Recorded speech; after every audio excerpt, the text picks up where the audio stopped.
ওসমান হাতের উপর হামলার ৬ দিন পেরিয়ে গেলেও এখনও ধরাছোঁয়ার বাইরে শুটার ফয়সাল। সিনেমা চিত্র যেন কিলার ফয়সালের কাছে হার মানবে। কিভাবে শত শত পাহারাদার ও সিসি ক্যামেরার ভিতরে নিজেকে লুকিয়ে পালিয়ে গেল ভারতে? এই সকল তথ্য নিয়ে আজকের ভিডিওতে জানাবো কিভাবে এবং কাদের সহযোগিতায় দেশ ছেড়ে পালিয়ে গেল কিলার ফয়সাল।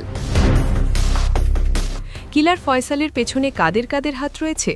অনুসন্ধানে বেরিয়ে এলো ভয়ানক চাঞ্চল্যকর তথ্য। গত ১২ ফেব্রুয়ারি দুর্বৃত্তদের হামলায় মাথায় গুলিবিদ্ধ হয়ে আর জীবন মৃত্যুর সন্ধিক্ষণে এই ইনকিলাব মঞ্চের মুখপাত্র শরীফ ওসমান বিন হাদি দেশের সম্ভাব্য সব চিকিৎসা প্রচেষ্টা চালানোর পর উন্নত চিকিৎসার জন্য তাকে সিঙ্গাপুরে পাঠানো হয়। এদিকে ওসমান হাদিকে হত্যাচেষ্টার পর ফয়সাল যেন এক মাফিয়া ডনের কায়দায় নিজেকে আড়াল করতে শুরু করে। কখনো সিঙ্গাপুর, কখনো থাইল্যান্ড, আবার কখনো পুরান ঢাকায় এভাবে ভুয়া লোকেশন দেখিয়ে আইন শৃঙ্খলা বাহিনীকে বিভ্রান্ত করতে সে মোবাইল ফোনে ভিপিএন ব্যবহার করে। অথচ বাস্তবে সে তখন সীমান্তের অনেক উপরে অবস্থান করছিল। মোবাইল ফোন বন্ধ রাখলেও একটি বড় ভুল করে বসে ফয়সাল। সিম পরিবর্তন করলেও ফোনটি পরিবর্তন করেনি। সেই ফোনের IMEI নম্বর ধরে প্রযুক্তির সহায়তায় গোয়েন্দারা নিশ্চিত হয়েছেন ফয়সাল বর্তমানে ভারতের মহারাষ্ট্রে অবস্থান করছে। তদন্তে উঠে এসেছে ঘটনার দিন রাতেই ফয়সাল আলমগীর রাজধানীর ছেড়ে একাধিক সড়ক মহাসড়ক ব্যবহার করে পৌঁছে যায় ময়মনসিংহের হালুয়াঘাট সীমান্তে।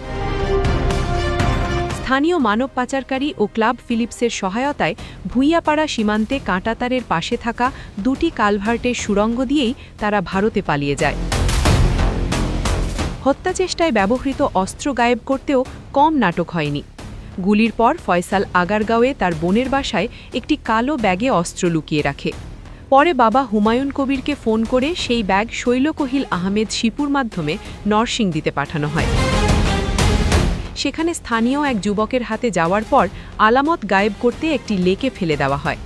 হামলায় ব্যবহৃত হয় সিরিজের মোটরসাইকেলটিও। তদন্তে বড় জটিলতা তৈরি করে ভুয়া নম্বর প্লেট, একাধিক হাতবদল ম্যানহোলে ফেলে রাখা নম্বর, সব যে পরিকল্পিত অপরাধের ছাপ স্পষ্ট।